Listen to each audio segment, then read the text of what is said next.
الحمد لله رب العالمين الصلاة والسلام على خاتم النبيين وعلى آله وصحبه أجمعين أما بعد فأعوذ بالله من الشيطان الرجيم بسم الله الرحمن الرحيم قال الله تعالى في سورة النحل ألم يروا إلى الطير مسخرات في جو السماء ما يمسكهن إلا الله إن في ذلك لآيات لقوم يؤمنون. Translation: Do they not see the birds, how they are controlled and enabled to fly in mid-air of sky? None holds them up except Allah. Surely in that are signs for the people who believe.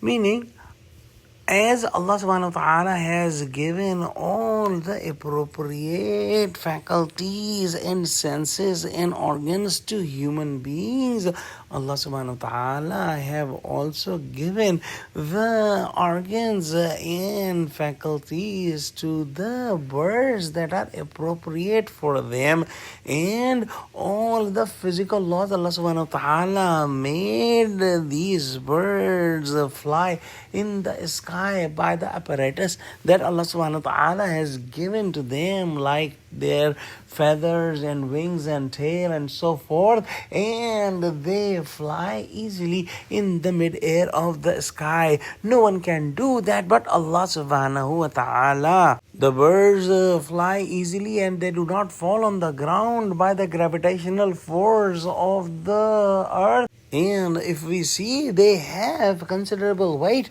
but their weight is nicely balanced by their wings and tails and feathers and the physical laws Allah subhanahu wa ta'ala made. So they are capable of flying in the mid-air of sky. These birds are naturally taught by Allah subhanahu wa ta'ala, and they do not have to go any flying school to learn how to fly. Hazrat Shah Sahib has written that some of the people don't bring Iman and they are reluctant to follow the commandments of Allah, thinking that they are busy in earning their sustenance. They should think about the birds, that who is giving sustenance to them? Allah subhanahu wa ta'ala is. So the faculties that Allah subhanahu wa ta'ala has given us, meaning eyes, ears, hearts, intellect and so forth, these should be used to thank Allah subhanahu wa ta'ala and to ponder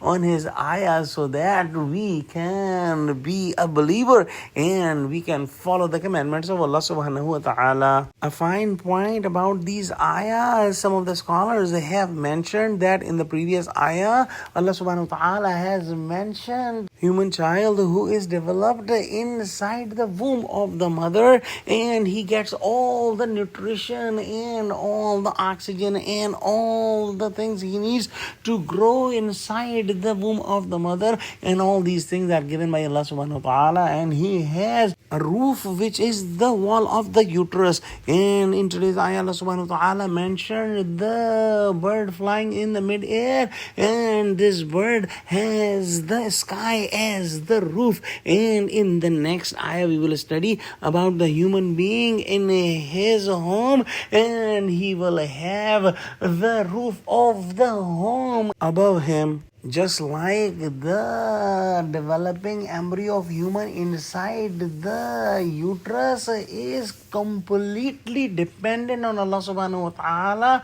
who gives him nutrition, oxygen and all the things needed for him to grow and become a human being. The bird that is flying in the mid-air is also completely dependent on Allah subhanahu wa ta'ala. Allah subhanahu wa ta'ala is causing that bird to fly and provide sustenance to them.